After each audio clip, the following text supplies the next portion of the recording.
En 1914, un garçon du Devon nommé Albert Narako observe la jument de son voisin mettre bas un poulain. Il est complètement fasciné alors que le jeune animal tente de se lever pour la première fois. Au fil du temps, Albert grandit, tout comme son intérêt pour le poulain. Il rend régulièrement visite à son voisin, Moni, sur sa ferme et essaie de créer un lien avec lui.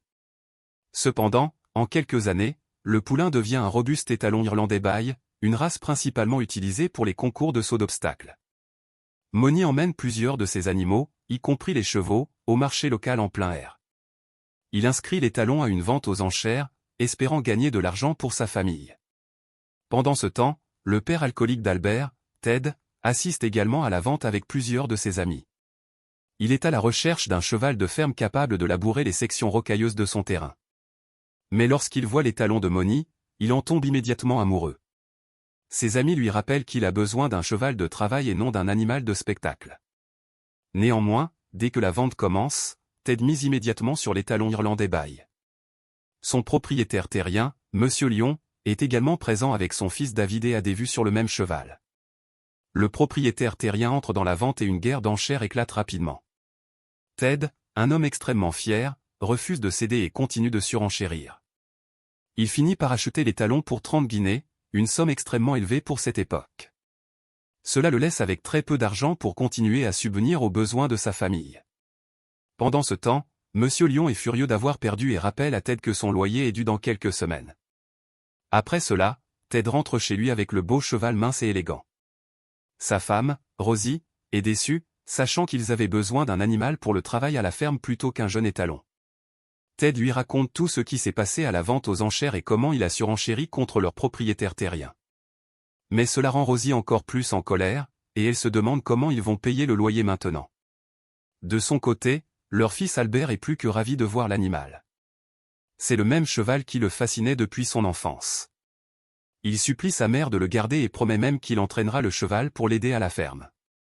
Après beaucoup d'insistance, Rosie finit par accepter, espérant que son fils puisse réparer l'erreur de son père.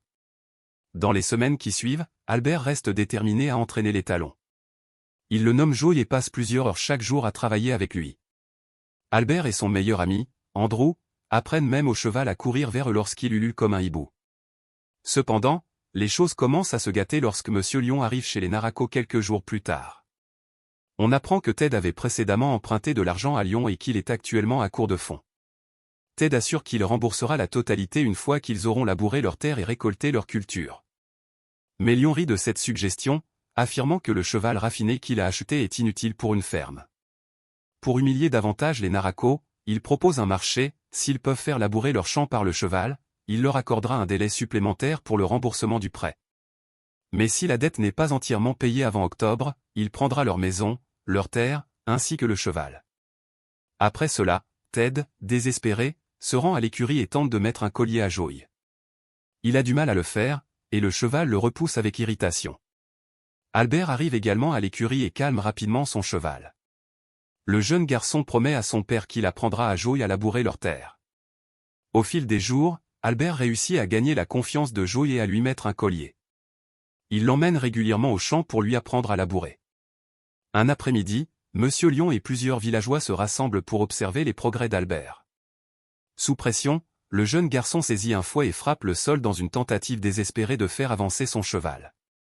Mais cela effraie l'animal, qui s'élance en avant, traînant le jeune garçon au sol.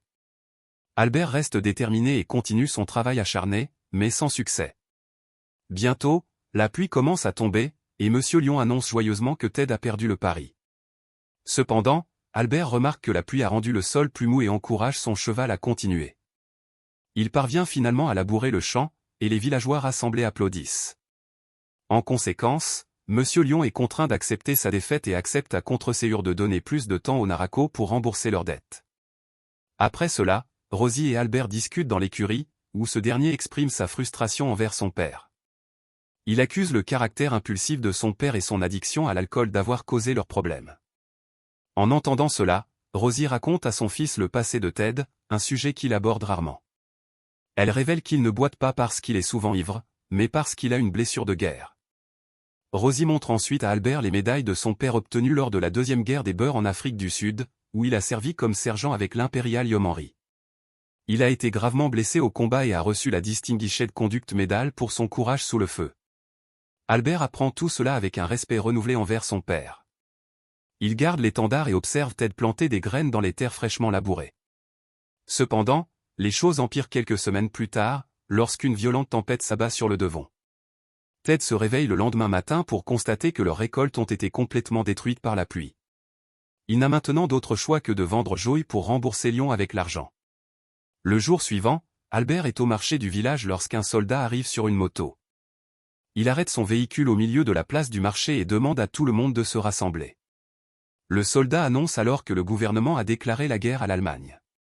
Peu de temps après, Albert rentre précipitamment chez lui avec cette nouvelle, mais il trouve sa mère en larmes dans la cuisine. Il lui demande où se trouve son père, mais Rosie ne dit pas un mot. Le jeune garçon se précipite alors vers l'étable et découvre que Joey n'est plus là. À la suite de cela, il retourne au marché et découvre que son père a vendu Joey au capitaine James Nichols de l'armée britannique. Albert tente désespérément de s'enrôler dans l'armée pour rester près de son cheval, mais il est refusé en raison de son jeune âge. Albert suit alors Joey et attache l'étendard de son père au bridon du cheval. Il promet de retrouver Joey et de le ramener à la maison. Pendant ce temps, le cheval est emmené à l'écurie militaire et placé aux côtés de Topthorne, un majestueux cheval noir appartenant à un haut gradé, le major Jamie.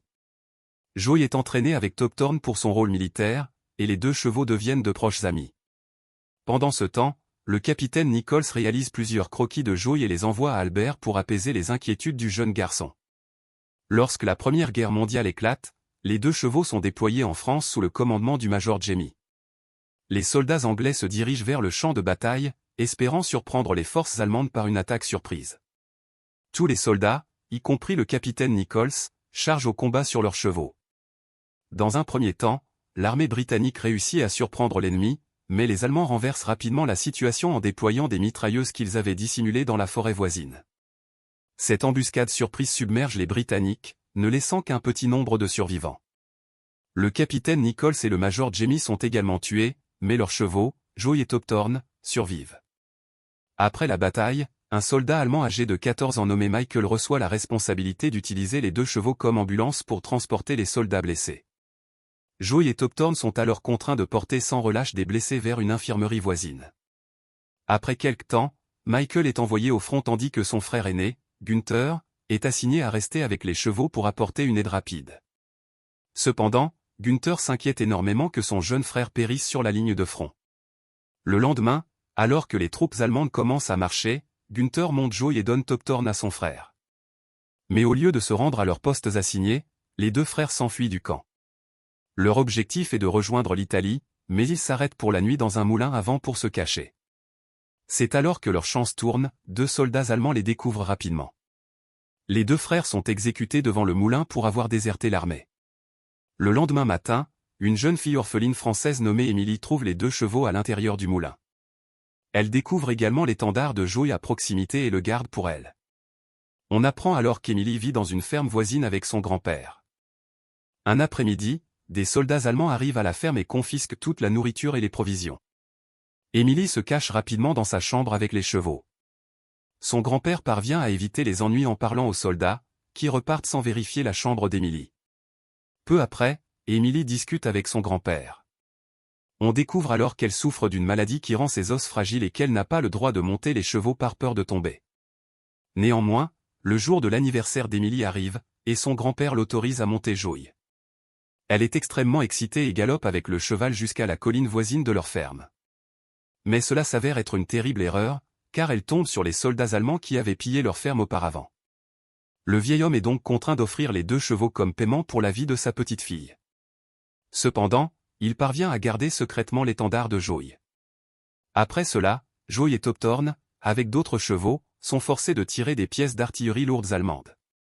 Les animaux sont poussés à leur limite, et beaucoup s'effondrent d'épuisement. Ils accomplissent cette tâche brutale sous la supervision du soldat allemand Friedrich également, qui aime les chevaux et essaie de les aider à survivre. Mais le capitaine du camp allemand ne montre aucune pitié et exécute les chevaux faibles. Par l'année 1918, Albert et son ami Andrew se sont enrôlés dans l'armée anglaise. Ils sont engagés dans la deuxième bataille de la Somme sous le commandement de David, le fils de Monsieur Lyon. Il n'y a pas d'amour perdu entre eux, même sur le champ de bataille. David saisit chaque occasion de se moquer d'Albert, le taquinant sur son habitude persistante de ululer comme un hibou. Mais sans que David le sache, Albert fait ce bruit dans l'espoir que Joey l'entende et revienne vers lui. Un après-midi, une bombe explose près de la tranchée anglaise, et tous les soldats prennent position pour répondre à un éventuel feu ennemi. David donne bientôt l'ordre, et les soldats chargent en une seule unité. Dans le chaos et la confusion, Albert et David se retrouvent côte à côte. Ils oublient momentanément leurs différends et se battent ensemble pour leur pays. Peu après, Albert parvient à neutraliser un soldat allemand retranché dans un bunker avec une mitrailleuse. Cela permet à plusieurs soldats anglais, dont Albert et Andrew, d'atteindre les tranchées ennemies avec succès. Cependant, la situation prend une tournure tragique lorsqu'une bombe de gaz moutarde explose juste derrière Andrew, causant des ravages imprévus. De son côté, le soldat Friedrich également observe les troupes allemandes qui commencent à battre en retraite vers leur caserne. Il a réussi à garder Joey et Toptorn en vie pendant plusieurs années de dur labeur. Mais avec le chaos qui éclate partout, Toptorn succombe finalement à l'épuisement et meurt. Friedrich est alors emmené de force par d'autres soldats allemands, laissant Joey face à un char qui approche. Finalement, Joey saute par-dessus le char et se retrouve dans le No Man's Land. Il galope à travers la ville dévastée de la Somme et finit par s'emmêler dans les fils barbelés entre les tranchées anglaises et allemandes. Cette nuit-là, des soldats des deux camps aperçoivent l'animal depuis leurs tranchées respectives. Un soldat britannique nommé Colin agite bientôt un drapeau blanc et traverse le No Man's Land. Un soldat allemand nommé Peter arrive également avec des pinces pour couper les fils, et ensemble, ils libèrent Joey des barbelés. L'Allemand veut emmener le cheval de son côté, mais Colin insiste en disant qu'il est arrivé en premier. Finalement, il décide de tirer à pile ou face, et Colin gagne, ramenant enfin Joey en sécurité de son côté.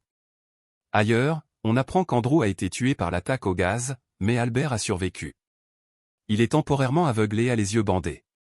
Albert se rétablit dans un camp médical britannique lorsqu'il entend parler d'un cheval miraculeux sauvé du No Man's Land. Le médecin militaire ordonne ensuite au sergent du camp, James Free, d'abattre le cheval, car il ne peut pas consacrer d'efforts médicaux à un animal pour le moment. Mais alors que Free s'apprête à tirer, Joey entend le ululement qu'il avait appris lorsqu'il était poulain. Soudain, la caméra se déplace, et on voit Albert se diriger vers Joey. Il reproduit à nouveau le ululement, et le cheval se précipite pour retrouver son ami perdu depuis longtemps. Albert, avec les yeux toujours bandés, décrit exactement les marques sur le corps du cheval. Les autres soldats nettoient l'animal et révèlent chaque marque, exactement comme Albert les avait décrites. Le médecin assure alors à Albert qu'ils s'occuperont du cheval. Quelques mois plus tard, alors qu'Albert et Joey se rétablissent, l'armistice est déclaré. La Première Guerre mondiale prend fin, mais Albert reçoit une mauvaise nouvelle, seuls les chevaux des officiers seront rapatriés, tandis que les autres seront vendus aux enchères. Il essaie désespérément de réunir des fonds auprès de ses camarades soldats pour acheter Joey, mais cela s'avère difficile. Le jour de la vente aux enchères, Albert se retrouve face à un vieil homme, le grand-père d'Emily. Ce dernier veut acheter Joey en mémoire de sa petite-fille, récemment décédée. Il annonce même que si quelqu'un surenchérit, il vendra sa ferme et augmentera l'enchère à 1000 livres sterling. Plus aucune offre n'est faite, et le grand-père devient finalement le propriétaire de Joey. Après la vente, Albert plaide sa cause auprès du grand-père d'Emily, qui reste inflexible. Mais le vieil homme est surpris lorsque le cheval choisit de retourner vers Albert, comme pour lui dire au revoir. C'est alors que le vieil homme montre à Albert l'étendard militaire qu'Emily avait trouvé des années auparavant. La reconnaissance rapide de l'étendard par Albert convainc le grand-père que Joey est bien le cheval du jeune homme. Ainsi, il rend Joey à Albert et lui dit d'en prendre grand soin. À la fin du film, Albert retourne à la ferme familiale avec son cheval bien-aimé. Il embrasse ses parents et rend l'étendard à son père, qui est fier de voir que son fils est devenu un homme.